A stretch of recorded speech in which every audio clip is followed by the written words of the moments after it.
Hello everybody, it's Teddy Bbbear here, back with another episode of Teddy Bbbear Podfics. Today I am finally getting to those one-shots I promised you guys, and the first one that I'm going to be doing is Breaking and Entering, not in that order, by November Clouds. Links in the description below. Summary. 1A is assigned to break into a room without opening a door. Aizawa doesn't think they can do it. They prove him wrong. The second Izuku walked into the door, he knew something was up. Aizawa-sensei was sitting at the front of the classroom, arms crossed at his chest. He had a strange look on his face, almost solemn, as he watched the rest of the class enter. It was freaking Izuku out. He had a strange look on his face, almost solemn, as he watched the rest of the class enter. "Today," he said blandly, eyes narrowed, "we'll be doing a special exam." He paused, as if waiting for the class's reaction, but none came. They had learned by now that by reacting, they were making their lives 1,000 times harder. "Most of you will probably fail this exam," Aizawa continued. "It seems simple at first, but many have tried and failed to do this exercise."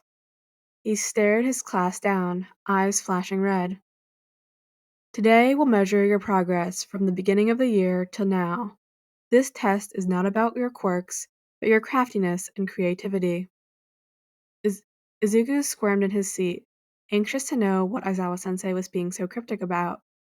What was it that had him so sure that they'd fail? Did his teacher really have such little faith in them? "Your job is to break into Nezu's office." Okay, maybe Aizawa was right. Ashido stood up, chair jerking back with a screech. "What kind of assignment is this?" she yelled. She sat back down dramatically, flopping into her chair with a wail. "We're gonna get killed!" Aizawa lowered his chin to his chest, eyes trained on the ground. "It's going to be all right, Ashido. Not all hope is lost." He looks up. "We can pass." The class holds their breath. "The test in and of itself is quite simple," Aizawa-sensei explains. He flips the projector on and pulls up a map of the school building. Nezu's office is on the 3rd floor, just down the hall from the teacher's lounge. There are security cameras all down the hallway and around the corner, monitoring your every movement. But none of this matters. He turns away from the screen to look at the class. There's no security today, no one to stop you, no pro-heroes positioned nearby. In fact, you're all invited to Nezu's office, under the guise of discussing plans for the future. The door is left unlocked, waiting for you to open it. Except, there's only one requirement. He stares Izuku dead in the eyes. You aren't allowed to open the door. Aizawa-sensei's capture scarf comes up to his hands, and he fiddles with it as he looks back at the presentation. "Good luck." "Ashido," Aizawa-sensei called. "You're up first, down the hall all the way and to the right of the stairs." Mina looks up at him, startled. "Me? I'm going first?" Wide-eyed, she gets up from her chair. "Well then," she looks out at the rest of the class, "I'm gonna pass." She pumps a fist in the air and walks out, the cheers of her classmates following her. She was oh so screwed. "Think, Mina, think," she muttered to herself. "How do I get into a room without opening a door?" A light bulb went off in her head. "Duh," she said, running down the hall. "Why didn't I think of that before?" Just reaching the door, she shook her hands out, readying herself. "Just gotta—" Acid spilled out from her fingers, melting the thick metal easily. "Knew all that extra training paid off." She whooped as the door melted away, fragments of it bending on the floor. She stepped into the room from the hole she made, avoiding the sharp edges of metal. Principal Nezu was sitting at his desk calmly, cup of tea in his paws. "Welcome, Ashido Mina. I think it's time we had a chat about your goals for the future." As Mina sat down, she noticed something gleaming in the corner. 19 doors left. Right when Yuga starts to stress over Yue's next big test of wits, Ashido ran into the room, beaming all over. Light practically radiated off of her. How hard she was smiling. "I passed!" she squealed, hands balled into fists at her chest. "Sensei, I did it!" Aizawa sat up in surprise, knocking his mug over. "What?" "Yeah," Ashido bounced around the room. "It's a lot simpler than you think." As she sits down in her seat, she turned to Yuga sitting next to her. "I'm not supposed to tell you how I got into the room, but it's a lot simpler than you think. Nezu says you're up next."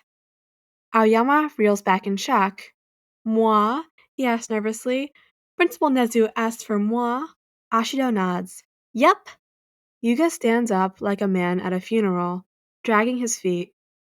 "Right, well, I'll make sure to dazzle." He waves his hands around, half-heartedly, the sparkle gone from his eyes. In a flash, he's facing a metal door, imposing over him like an executioner. He leans back, trying to gauge the top, looking for any cracks. None. Sighing, he looks down to the belt strapped around his abdomen, and slowly, starts to pull it off. "Papa always said that this quirk could destroy anything," he whispers. Yuga passes, at the price of a sore stomach. At least he wasn't sick all over the principal's finger foods. Hanta wasn't sure how he was going to do this. He had barely passed the midterms, and those were just memorization and a few hypotheticals. He wasn't prepared to break into anyone's office, never mind Principal Nezu's. It's okay, though. He can do this. He just has to get into a room without opening the door. "Do you think breaking down a door counts as not opening it?" Hanta quickly scanned his surroundings, searching the ceiling and walls for any hooks. Deep within the ceiling, hidden past the drywall, was a metal pipe running parallel to the hallway, most likely a water pipe. He pointed his elbows upward, aiming for the middle of the pipe where it was bound to be the thickest. Testing the rope, he swung back and forth, legs hanging in the air. It stayed. Sending a glance at the door, he whispered a prayer to anyone listening. "Please don't let me die slamming into this door." He took a running start, pushing off the ground, feet first. "Please, please, please, please, please." His shoes went straight through the door. Success. Fumikage figured this assignment was simple enough. In the back of his mind, he had some semblance of a plan, a few half-baked ideas turning around, but it would be all over if the door did not meet his criteria. "Dark shadow," he called. "Is the opening under the door wide enough for you to fit?" The thick blackness inside of him burst out from under his shirt and soared over to the large, eerie metal figure looming over him. "I think I can, Fumi, but I don't wanna." Dark Shadow flew back to him, arms crossed in a pout. "Who knows what's on that rat man's floor? I'll get dirty." Fumikage sighed. This was the trouble with having a sentient quirk. They had minds of their own. "Now, Dark Shadow, don't make me tell you again." Dark Shadow pouted again, but sighed, sliding under the door. Fumikage heard a muffled, "Hello there," from him, most likely talking to Nezu. He heard some grumbling from his quirk as he moved towards the door. "Do you want me to open the door? Open the door? Open the door?" The words echoed in Fumikage's mind on repeat as he recalled his teacher's words from earlier. "You aren't allowed to open the door." "No, no, no, don't open the door, Dark Shadow," he exclaimed, rushing forward. "Just run into it, I suppose, as hard as you can." "Will do, Fumi." Fumikage can feel Dark Shadow get farther and farther away from the door until... Yeah, this was going to hurt for the rest of the week, wasn't it? "Glad you can make it, Tokoyami-kun," Principal Nezu said cheerfully. Ojiro was going to pass his exam, no matter what. He was sure of it. "It should be pretty simple, right?" he asked himself, pacing in front of the giant metal door. "I can probably break right through with my quirk." He activated his quirk on a single finger and ran it along the door, testing out the strength. The metal flaked away with a single touch, iron shavings falling to the floor. "Oh, this is easy." Ojiro turned his quirk on for his whole body and took a few steps back. 3, 2, 1. He flung his entire body at the door, full force. and promptly bounced off. Ow! He whined, rubbing his back. Why didn't that work? Ow! Ojiro contemplated laying on the floor for a few minutes, as he faced existential dread and disappointment. But he knew he couldn't. If he lay down, he would never sit up again. He jumped up from the floor. Alrighty then, new plan. If the door is too tough, he glanced around, looking for another way in. There didn't seem to be any seams or cracks in the doorway that he could shove his way through, nor was there any way around the door entirely. Unless he eyed the wall right next to the door, surrounding it and leading off into somewhere he couldn't see. Rooms had walls, right? So he could maybe shove through one of those? Here goes nothing, I guess, he muttered to himself. Ojiro didn't bother counting himself off this time, only backing away with barely a backwards glance. He rushed forward, throwing all his might into his shoulders and upper body. Slam! Drywall and dust came raining down upon him, filling up his eyes and lungs. He bent over, hands on his knees, coughing his lungs out and spitting out nails. When all the sawdust was out of his mouth and the dust settled, he looked up, hoping to see Principal Nezu sitting at his desk. The third-year homeroom teacher stared back. Wrong room, he squeaked. They nod. Damn, he whispers. Guess I'll have to go again. He passes, in the end. Barely. Rikido had no fucking clue how to do this. Everyone who went so far had all passed with flying colors. The colors especially purple on Kirishima's body. But he couldn't figure out how he was going to pass. None of his peers were allowed to reveal how exactly they had gotten into the room, so he was at a loss. Had they hacked the security? Laid a trap? Snuck in through a secret entrance only he was unaware of, and was left out of the loop for a quick joke? He didn't know, and he was too afraid of failing to try and find out. Thankfully, he had quick thinking on his side. There was coffee cake in his bag. Hesitant, he knocked on the door, unsure if he would even be heard. Principal Nezu, sir, he asked. Are you there? A speaker hidden in the hallway lights up with noise. I'm here, Sato-kun. Is there anything you need before our meeting? I have something for you. He cringes at how it comes up as more of a question and straightens up. Rikido's father's voice echoes through his ears. A baker never falters, son. Now, finish your breakfast. He straightens up and clears his throat. That is, if you'll open the door for me. There's a pause on the principal's end, one that goes on for too long, and Rikido feels the crushing weight of, I fucked up, landing in his windpipe. I just failed, didn't I? Bribery is a federal offense. Rikido, you idiot. The speaker crackles, interrupting his spiral of shame. What is it that you have? Rikido stares. Coffee cake? It's homemade with my father's recipe. Can hear Nezu's sigh over the intercom. I haven't had a Sato family pastry in a while. I'll open the door. The door swings open moments later, and a paw sticks out of the doorway. Give it here, Sato-kun, Principal Nezu says. You've passed. Maybe committing federal offenses wasn't such a bad thing. Mezzo was prepared for this assignment, come hell or high water. His quirk was sort of perfect for this exam, really, but he didn't want to use his quirk. He wanted to use his body. More specifically, his size. A little-known fact about Mezzo was that he weighed 200 pounds. This was justified, of course, by the bulk of his muscles and 6 arms, but at times he felt self-conscious about his weight. Not today. Before Mezzo left the 3rd floor, he grabbed his bag and pulled out what he kept in there for emergencies. Pulling out the garment, he walked down the hallway awkwardly, attracting odd looks from other people. He had to admit, he flaunted it a little, showing off his getup. It wasn't every day he could wear something like this. He stopped 100 meters away from the door, standing opposite from it, way across the hall. He took a deep breath for courage and slapped both his hands on either side of his face. Game face, Mezzo, you got this, just like we planned. He took a running start. Kool-Aid Jammers! Oh yeah!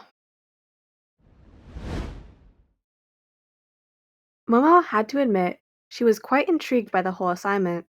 Normally, she figured that breaking into a room would be considered a crime, but this time it was a learning experience and a possible situation they would have to deal with in the field.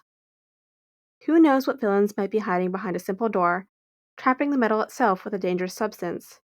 And of course, she thought it was hilarious. Their exam was to break into a room. They were getting points for this. What do you think bored rich kids did at home all day? Watch TV? Momo was an expert at getting into things she wasn't supposed to. And that made Aizawa sensei's dramatic reaction all the more amusing. She was glad, at least, that her facade of being a good kid was still intact. She had literally gone to Camino with everyone else, and she was still seen as an angel. It was amazing. That being said, she still had a job to do. Approaching the door, she examined it from all angles, looking for a mark or something that would indicate a weak spot. Nothing. Briefly, she considered making a cannon to knock the door down, but she quickly dismissed it. She wanted to do this with logic and brains, not brute force. Something on the end of the door caught her eye, and she leaned in to take a better look. Perfect, she whispered, running a finger along the hinges of the door. I know just what to do.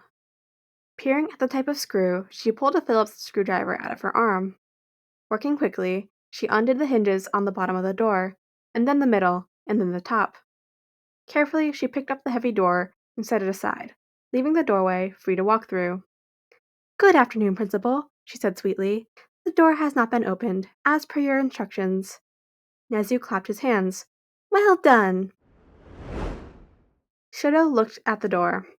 He looked at his left hand. He looked back at the door. Here goes nothing. Needless to say, the fire department was called that day. But at least he passed his exam, right? Fuyumi was going to be so disappointed.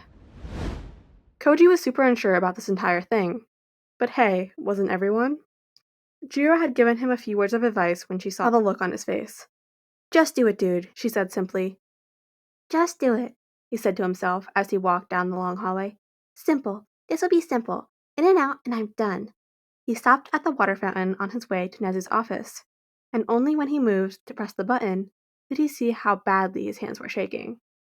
One of his fingers slipped off, and water spewed everywhere, spraying him in the face and clothes. Great, he muttered. Just great. And he rubbed his uniform with his hands. He started to think about how he got here, in UA. How he had finally managed to achieve his dreams of becoming a hero.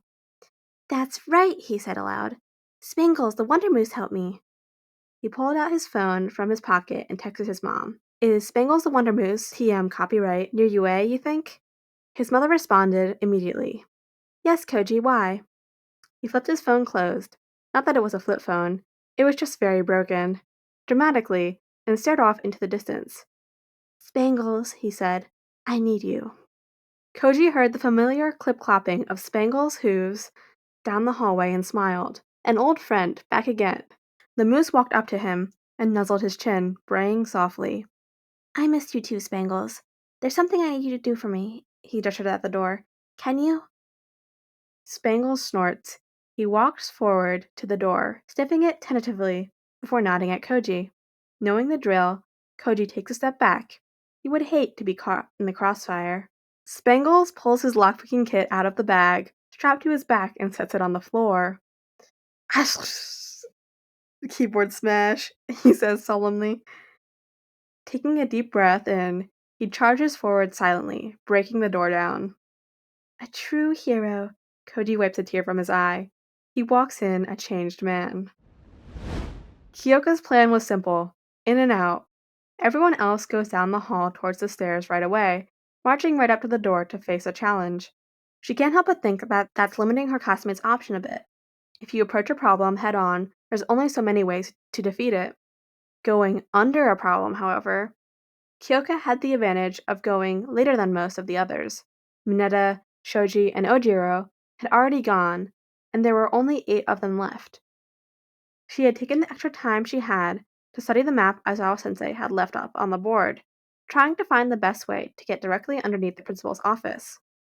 She wasn't exactly sure how much property damage she could get away with, but considering Kirishima came back with bruises coloring his skin and Todoroki had set the entire hallway on fire, she figured she was fine. Only Kami knows how much money the school had. How many more hits could this school building take? Whatever, it wasn't her problem. Time to kick her plan into action. She ran down the same hallway everyone else had walked down, the hall leading towards the stairs. Right as she saw the handrail, she turned right and kept going, counting doors and windows. Kyoka walked slower and slower till she found the door she needed. Perfect. Just gotta aim now, she mutters, grabbing the speakers strapped to her shoes. She leans them back farther and farther until they're pointing straight up at the ceiling. She plugs in her ear jacks. Boom! The ceiling comes down all at once, and with it, the floor of the principal's office. She quickly ducks and rolls out of the way, avoiding the falling debris with a somersault. Waving a hand in front of her face to clear the dust, she coughs and looks up. Principal Nezu stares back, cackling loudly. Congratulations on destroying my office, Jiro-san, but how will you get into the room? Kyoka fixed him with a look, before grabbing onto the doorframe, still attached to the room, and shimmying up. I'm here, she says. Do I pass? Nezu cackles louder. Yes, you pass. Toru was tired. She woke up late, and she was tired, and she didn't get to eat breakfast, and now they had to do a test? Give her a break. And on top of that, Mineta tried to climb her like a tree earlier, and she had to shove him down by the stupid little balls on his head, and they stuck to her hands. Sorry, Hagakure, he drawled.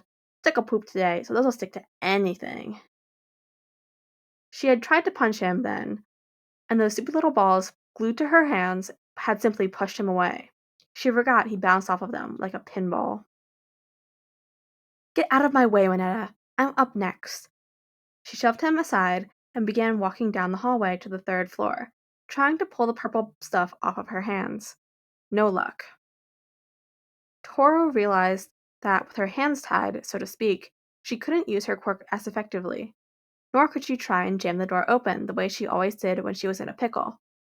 The stupid sticky balls were too sticky.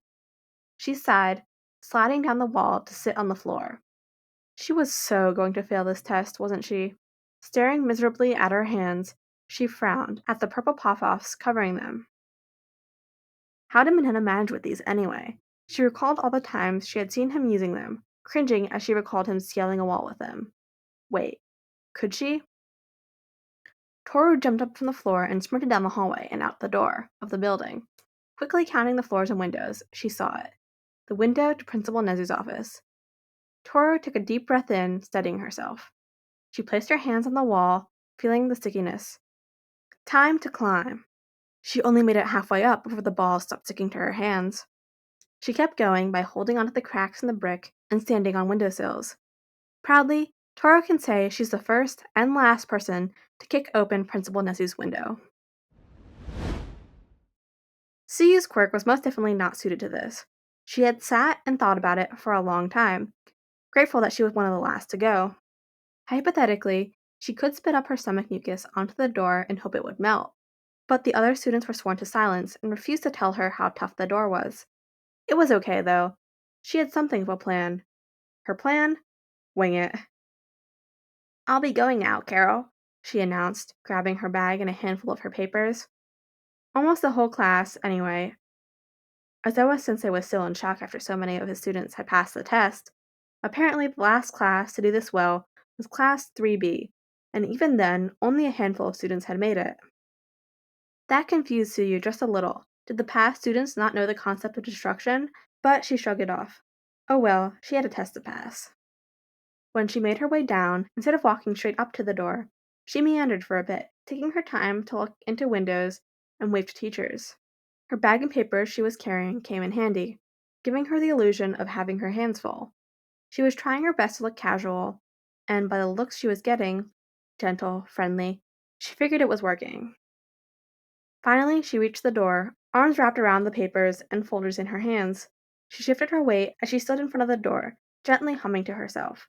As Tsuyu walked, she had concocted up the perfect plan. Now all she had to do was wait. A second-year teacher walked by, smiling as she fiddled with her shirt sleeve.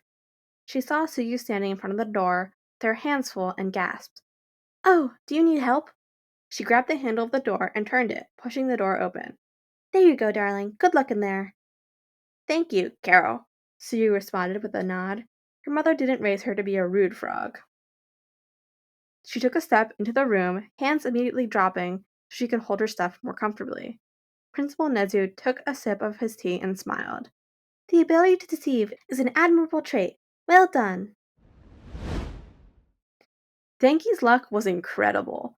Without a doubt, he had picked the best day to wear his Jack Torrance cosplay to school. Taking a deep breath in, he picked up his authentic, shining axe blade freshly sharpened. He swung hard, muscles bulging as he cracked the door open. "Here's Johnny!"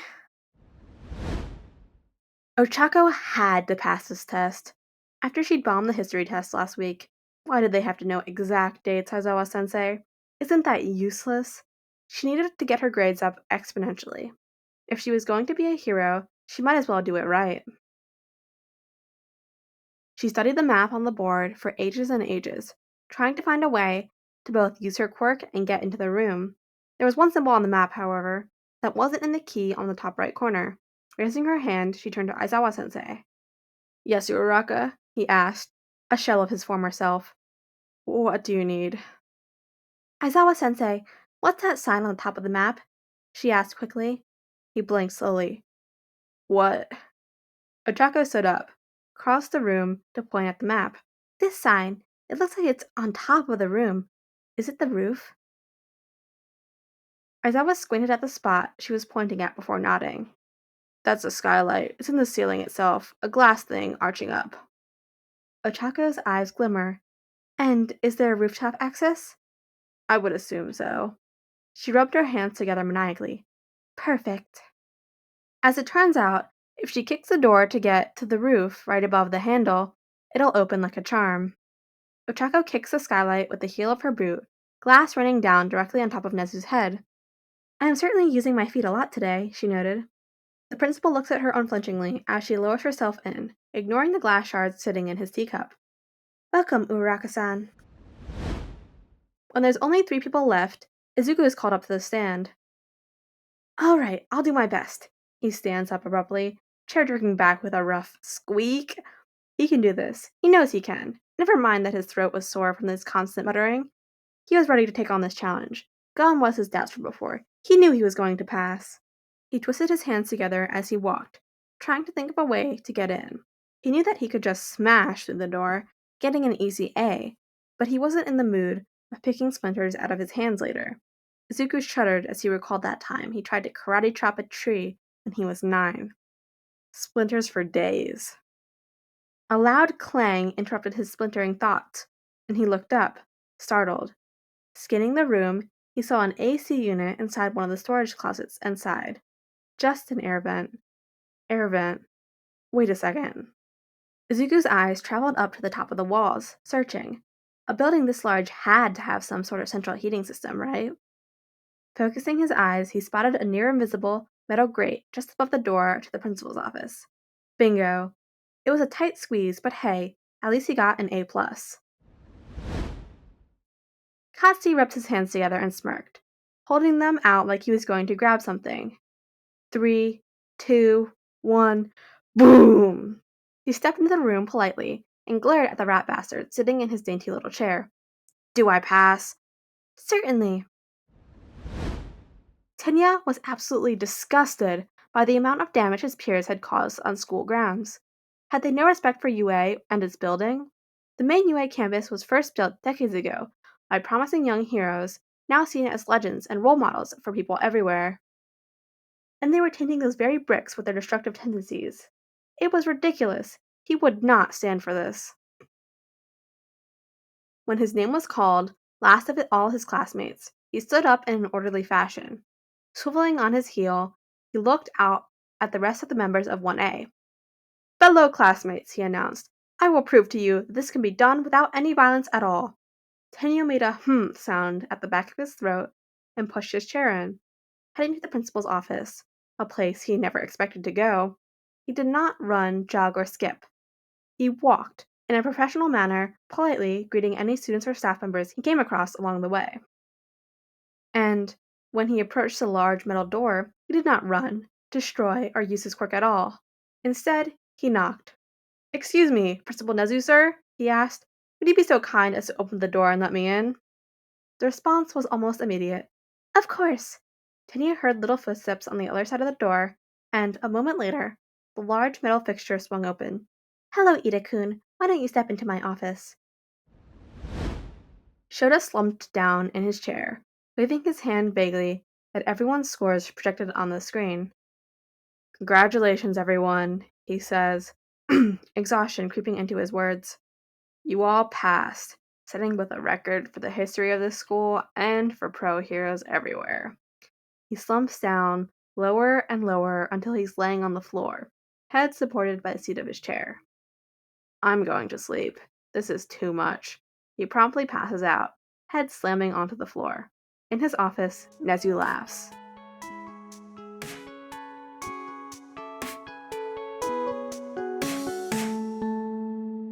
Hello, Bumblebees. It's Teddy Bbbear here, and that wraps up Breaking and Entering, Not in That Order, by November_Clouds.